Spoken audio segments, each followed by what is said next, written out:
we're now expanding to over 500 stores. Wow. All the way from along the Pacific Northwest and East Coast.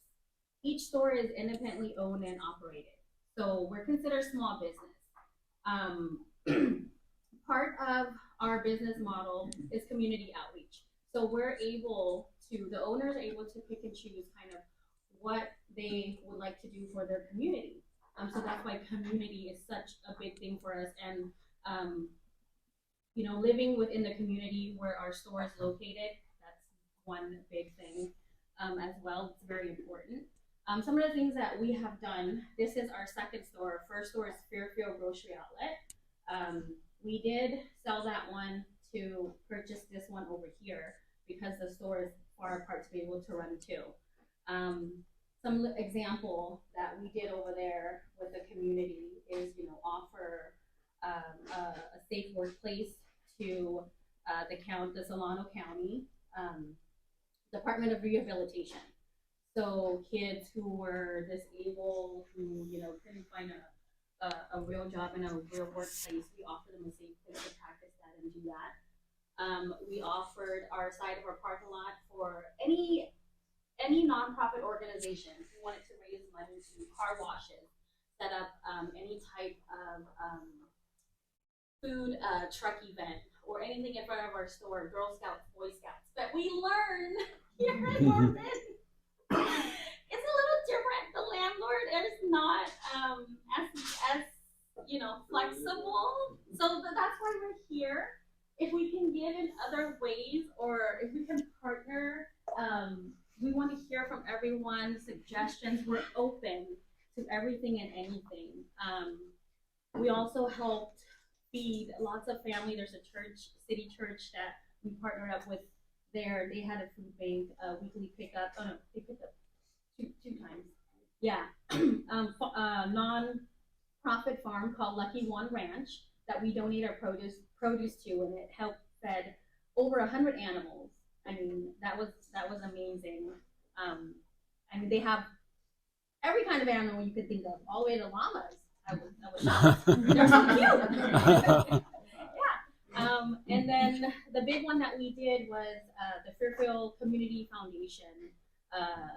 They were handing out food bags up to 500 families twice a year. And so we run a program called Independence from Hunger every single July. And we help, 100% of the proceeds that's donated goes to the organization that we choose to help. So those are just a few things that we do that we would like to offer to the community. And then now we're starting here at Marin City. So that's why we're here. And, any suggestions, any questions, anything, please. Any way we can help. My name is Maria. I work for a program called Bridge the Gap. We work with kids TK through 12 in the district. We actually run the after-school program for the school district, and we also partner with the summer programs. So we offer basically year-round snacks after school for the kids, and so anything we could do. And then once in a while, we also have events. So anything we could do to work together, it would be great to work with you guys rather than Instacart and Safeway. Yeah. Yes. And we can connect everyone afterwards too, since we've been speaking. I just had a thought about our culinary business incubator program. I think I might have mentioned it to you. But one of our participants is over there, Alexis. And she is incredible, as are the 8 other folks or 7 other folks that participated. So there's program staff here who might be able to speak better to it, but basically we are here to support Marin City home cooks and selling their food for profit, right? So is it, Alexis, where do you usually go and get your food, right? Instead of going to that place, maybe she brings her business to you all in exchange for maybe a discount. I would love to come closer. I do travel out, so I would love to come closer for Fresh Produce. So I'm looking forward to being a part of all the positivity. Awesome. So yeah, that's a program that we won that's food centric. Who's looking a little nervous? You ready to He's just background noise. Thank you, Bruce. Thank you, Bruce. Real quick, while we're moving to the next thing, just want you all to know that we're really appreciative of grocery outlet coming. I don't know if you were aware of, but the median income in the Marin city is between $54,000 and $76,000. Move to the towers, it drops to $10,000 to $12,000. And so what you all are doing in this space is helping change the economic trajectory of Marin City to where folks can make a livable wage. The dollar stays in the community more than just a day. So we really, really appreciate you all taking that initiative, really coming in and creating jobs. So just thank you all. I really appreciate it. All right. Who's next? Lakeisha. Whoops. This is Lakeisha again. So we have Kaiser in the building, and we are super excited and appreciative of their contribution, their partnership, and their willingness to collaborate. And so this part of the agenda is really to align ourselves with this idea of envisioning what that partnership could look like. And so Mira is going to facilitate some questions, but before we go into the discussion, I would love for us just to take like a minute to close our eyes and begin to dream a new dream around collaboration, around innovation, around like resources. What can we envision in our partnership, not only with Kaiser, but moving forward with any org or corporation or any organization that comes in to do work with us? How are we moving in a new way? How are we thinking about the work of collaboration in a new way? So just take a minute. We know that when we are planning, we establish goals, we establish objectives, but before that, we have to be able to have a vision for the work. So I just ask that you all just take a second to envision what a dynamic partnership could look like. The last question before we move on is, how can we align all of our resources in our given work to mutually benefit the work that we're doing together for the CRT and to build successful collaboration?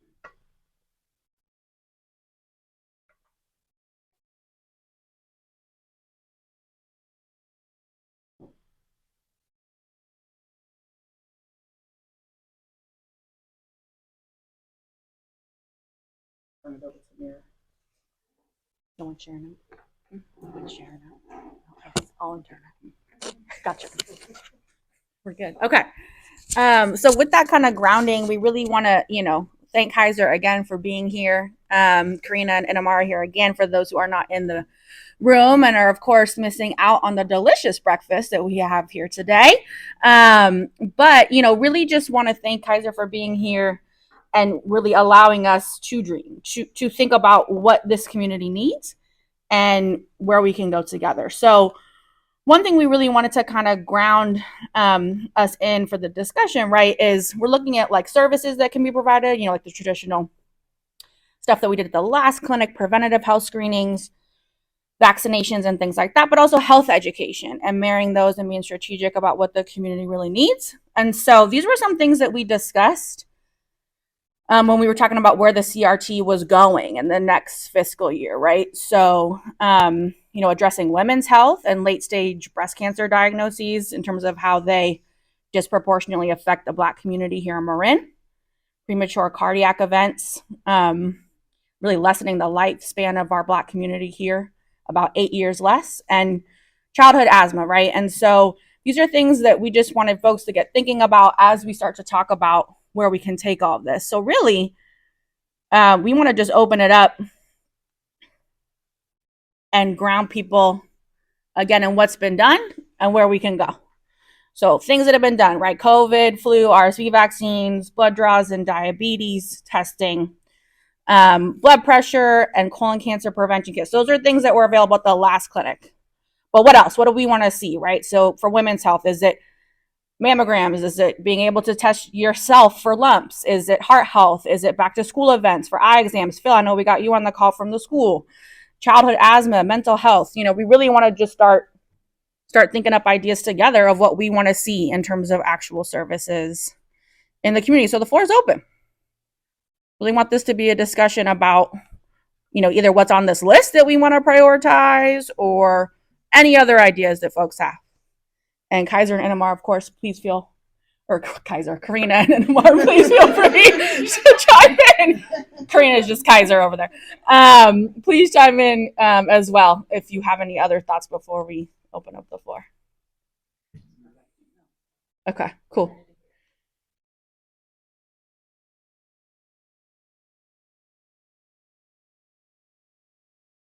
So Phil, what about you with back to school stuff? I know you just joined, but wondering what type of exams, right, Kaiser might be able to assist with something in the fall. Vision and hearing. Vision and hearing from Maria. What about you, Phil? I saw you come off. No, that was going to be my vision and hearing are some major ones that we're trying to get together. Maybe Kaiser wouldn't do it, but like dental screenings is another thing that we're always checking for kids. And then also with the latter end of my middle schoolers, some of our students are becoming sexually active. Right. So I don't know if there's a way to get the STI clinics to them as well. But even outside of STI clinics, just general information about, you know, safe sex and preventative measures that you can take, general contraception. Some of those are the conversations we're starting to get going with the clinic. But, you know, obviously CRT can help with that as well. So those are some of the things that are just popping right at the top of my mind. Awesome. Thank you, Phil. Did you hear that? Kind of. So like sexual health, right? And some of the middle schoolers becoming sexually active. And we do an STI testing program, as you know, but it's for adults, right? So kind of marrying that support. And then dental, which also, you know, might not be something that you all can support with, but maybe we could partner with folks who can or explore that. Yeah, we can help connect. Okay. Certain things. Even if it's something that we can't do, we can. Great. Certainly the education piece. Yeah, definitely that. Right. Okay. And then it was what was it vision? Dental screenings. Yeah, that's what I just said. So then vision and here. Yeah. Okay, perfect. Question: could the vision test be used to screen for other things? Like I know in like fancier machines, you can like see in somebody's eyes if they have diabetes or cancer, or like other things. Like what's? That's a great question. So I think, you know, This is gonna be rough. like retinal screening and things like that, I think that requires a different type of equipment, but you can certainly establish some sort of initial basic sort of vision exams, certainly for the younger kids, and then also education on you know when you should get diabetes, retinal screening, and so forth. I don't know offhand if there's any sort of mobile opportunity for something like that, but to the extent that we can educate and we can do some really basic visual exams and then go from there. Yeah, the diabetic retinal screening, they require a little more. They do kind of require a little more equipment, so they're a little more difficult to mobilize. But certainly there's a lot of education, and a lot of people don't understand or recognize that the eyes are such an important piece in that. So I mean, 100% education. Quick question. What you just brought, I love that fact. So the mobile aspect of it, could we as MCCT in the community maybe put together field trips to a Kaiser facility, bring the children to an educational day around that, and maybe have that part of the field trip? My eye doctor at Kaiser is absolutely incredible. Ask me a dumb question. I'll find it before the end of the day. She saved my vision. I'm the guy who has a diabetes and dealt with everything. So if we can get those early standing, and she's gonna be so mad at me because I talk to the kids' school and all that, just put me on the spot, and I go blank. Okay. But the idea of putting together a field trip to bring these kids to Kaiser, Yeah, that's a great idea. I love that. Mm-hmm. Yeah, I love that. To the Sanderville Park location. yeah, I'm looking at my doctor's. Oh wow. I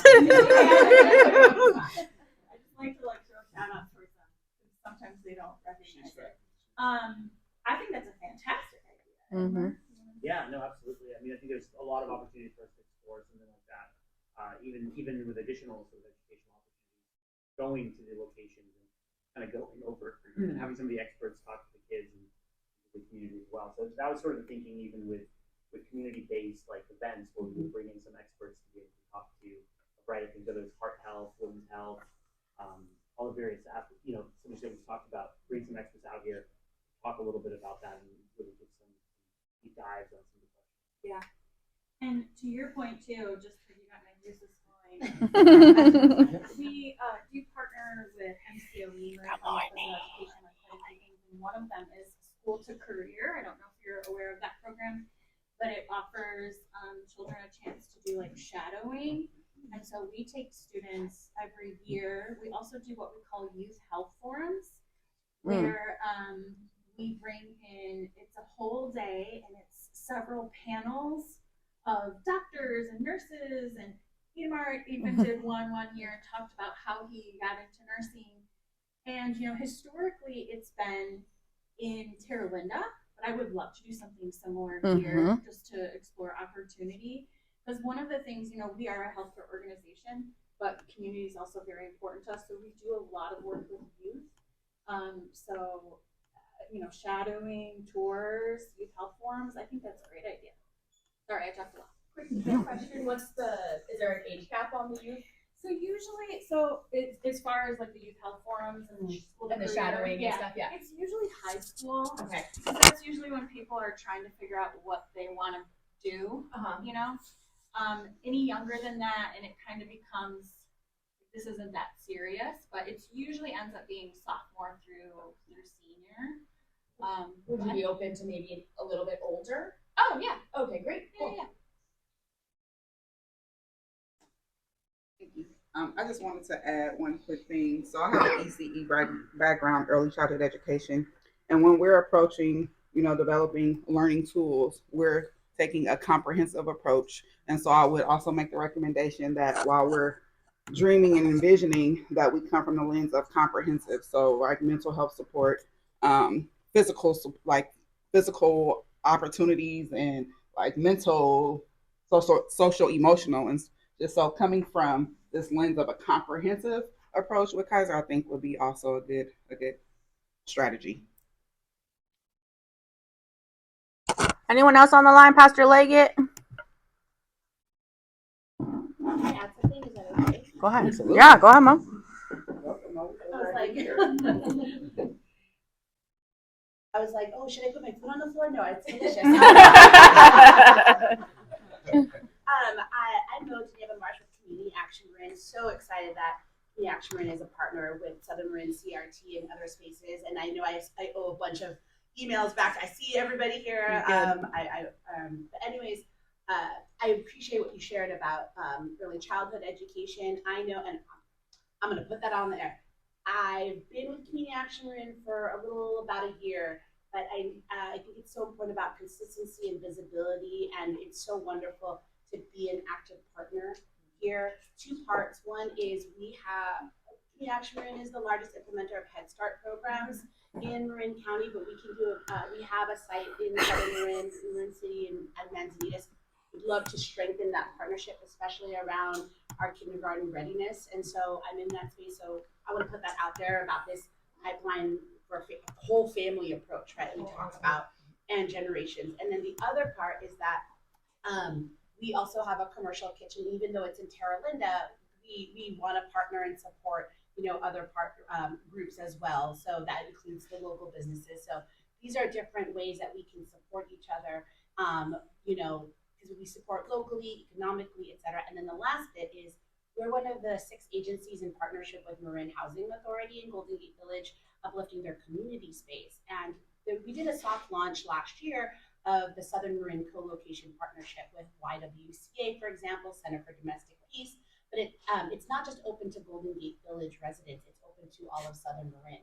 So I'm going to be hosting, not just but I raised my hand to how can we reimagine and strengthen with public-private partnerships with Grocery Outlet or other groups? How can we bring MCCT? Not that we're not all in this space, but it's about the dot connection and network weaving and strengthening the work.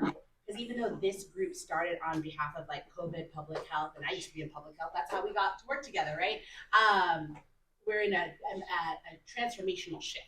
So how can we reimagine the work that we do together as partner agencies or partner groups? So I'll stop there, but usually I just kind of sit in the back, eat my food, and listen. But I'm really excited about how we can strengthen our work together.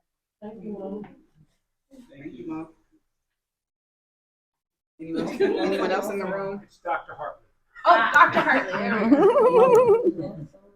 we go. Welcome, Ms. Ida. What about let's talk about women's health and heart health. Any thoughts there about what we might want Kaiser to come in partner with us on? You see Leah's comment in the chat. It's about women's reproductive health, mental health, screening, PCOS. Mm-hmm. So I'll read it out so everyone can, if they can't see it on the screen. Thank you, Leah, for that great comment. So reproductive and menstrual health and screening, thinking endo, PCOS, and other hormonal imbalances, HPV, and general ed and awareness on what's within a healthy range, and services to support maintaining healthy lifestyles with these conditions. That's great. And also, I mean, STI awareness with older women. Mm-hmm. Older women. Yeah. Mm-hmm. I'm sorry, what's PCOS? Oh, I don't remember what it stands for. Yeah. It affects more women than they realize, and what it does is it causes a androgen imbalance. So women with PCOS typically have more circulating testosterone, so it's hard. They are more prone to gain weight. It can also lead to infertility, diabetes. Yeah. It's actually part of a precursor to a lot of issues that people associate with weight. But PCOS is often at the underlying root of that for women because we don't recognize that it exists because they don't screen for it really early. You have to, typically the only way is pain or off difficult menstrual cycles, things like that. Yeah, no, thank you. Yeah.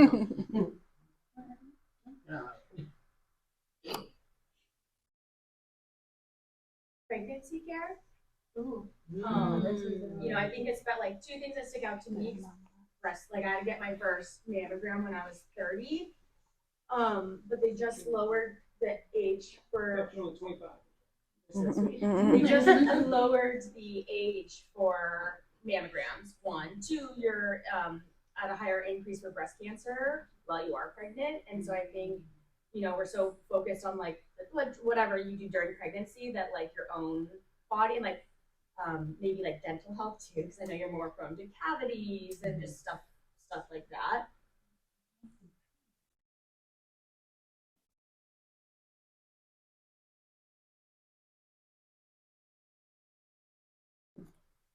What about heart health?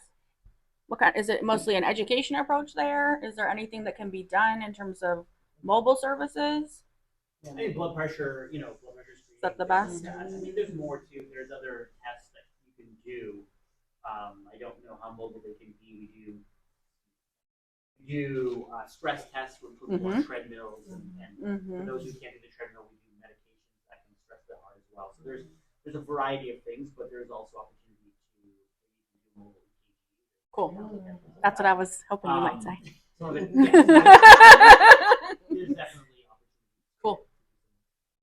The other part to that, especially as I'm 65, so as we get to that plateau, the heart attack for the brain is a stroke. So what can we do to start getting prepared for that? Are there things that we can do along those same lines? Like what can senior citizens do to prevent stroke? Is it lowering the blood pressure, exercise? Any thoughts? Absolutely. So for those that have diabetes, there's a lot you can do. I mean, healthy eating, right? Partnering with places that can supply healthy food, lowering the blood pressure, lowering sodium intake, things like that. Stress, of course, exercise. All those tie into it. There's also opportunities for people to take like baby aspirin, things like that. Right. So there's a variety of things that you can absolutely do. And also awareness, stroke awareness. A lot of people, there's a lot of signs and symptoms of a stroke, and early signs and symptoms that people don't necessarily know. So just the awareness of what it looks like, what it feels like, so you can be prepared for it. Yeah, and I would add to that also recognizing stroke in terms of acting quickly and getting help. Also with cardiac, right? So recognizing signs of a heart attack, if somebody has it, so you can get people into a hospital to get that care that you need, because time is brain, time is heart muscle, and so the quicker we can intervene, which we can prevent long-term disability and definitely save lives. Awesome. Is there a card that you have that shows the symptoms so that maybe we can pass out at these meetings so people know what to look for? Like, oh my goodness, I didn't know my father was having a stroke. If I had known to look for this, I would have acted a little bit quickly. So do you have those? That's a great idea. I think we can email. We have flyers, but I love the idea of a wallet card. Yes. And that's something we have, so that's a great idea. Yeah. That's what OD Free Marin uses, right? Pocket Yes. cards. Yeah. Yeah, that's a good. Posters and things like that, because there are signs that, again, we can intervene to where there's very minimal long-term impact. I know, PJ. I'm not sure. I'll step out for a second. As far as mental health, do we have any prevention or possibly recognition or recognizing dementia or Alzheimer's? Look, he's just getting her steps into. Getting her steps in. Yeah, I mean, I think there's definitely opportunity there. It's not my area of expertise, but suffice to say that there are signs and there are ways in education that you can provide to help people recognize certain things. And again, this is where an opportunity comes in where we can bring in the experts to really speak to that and to really give some more, more clear sort of advice and education. I've had to deal with it. What actually led to me moving back to California. My father was having surgery just on his knee back at 17, but then we started seeing signs later on. Come to find out, he had early onset and it became aggressive. So I was just wondering, like, for other people like me that, we knew nothing about it, we never really had any classes or any kind of training, like, to recognize it.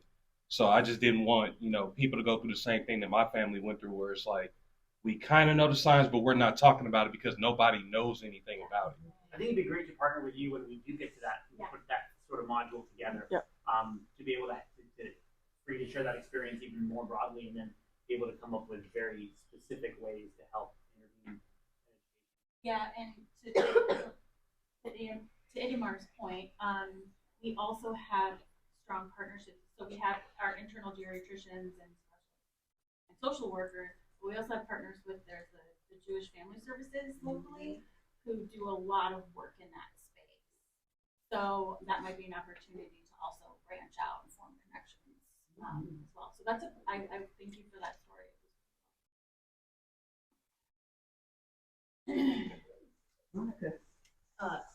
Yes, I agree with PJ. Definitely dealing with the parents where you're like, are you losing your mind? Are you starting to look at dementia? Or are you just forgetting things a little bit? Okay, here's a wild idea that came to my mind. You guys do like a screening, right? Like what we're talking about, let's say, and then you have kind of like targets, like if you have high blood pressure or if you have diabetes or something, then from that, with our culinary expert and program, we kind of develop like a menu or some healthy items, and then pair with grocery outlet to have like an all-inclusive, like, here's your high blood pressure diet and some recipe of the month suggestion or something like that. Would be a cool program. Love it. I love it too. I love that. Come on, innovation. Innovative. Bring them all together. Who else? Who else? Anybody on the call? Bring your innovation strategies to the forefront.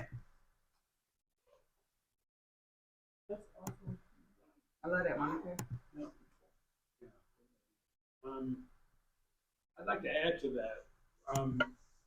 The fact is that, in this room, in this CRT that we put together here, these are great resources. And I want to thank Kaiser and also Grocery Outlet, as well as Community Action Marin, for being here so we can all be in the same space. So the idea of putting together menus for certain ailments, we can do that. We can help put together. In the past, I worked with Nova Nordisk as well as Stanford Health, and we've designed those kinds of menus. So we can do that along with Kaiser here at MCCT, along with Community Action Marin.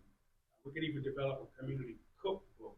We've taken ideas from the community and revamp those down-home Southern recipes to be healthier dishes. So we'd love to collaborate with you on that, okay? And those recipes could be available at grocery outlet, as well as our website. It could be kind of like a prepared meal or something like that, or something. Well, I love that idea of prepared meals. However, I'd love to see the people in the community come to a grocery outlet and buy those individual items and make the meals at home. What if I'm older and I'm unable to cook it for myself? And I go buy these items, and then what happens? Yeah, we can play devil's We can advocate both. all day. Okay. That is the next innovation strategy. However, what again, as a culinary expert, as a chef, as a trained dietary, where I put together menus, I love seeing people cook for themselves. Yes, I do want to make sure we help our incubator grow. However, if we can get children cooking at home early, knowing how to put together meals, we won't become grown-ups with diabetes. So that's what I'm trying to get to in a roundabout way. So look forward to working with you all. I'm trying to find my card. So I'm giving it to I'll connect you. I'll connect you. Don't worry. Jahmeer and Marin gave us all these great cards, and I leave them in the car. So, anyway. Well, they have turnips and mustard greens at the grocery outlet. I love that. Yes. While Curtis is talking, I had this idea. I know that we're shifting right to CRT away from COVID and into a new space. And so with the shift, we also have a different dynamic around partnership. But I also want to say that maybe we should think about changing our name. And so, like innovative strategies or something like that. That out here. So we can be thinking about what is our function? What is our transition function for this group, this collab that we're building and envisioning and designing? So are you saying coupled with or separate from Southern Marin CRT? Well, it'll be the new name of the Southern Marin CRT.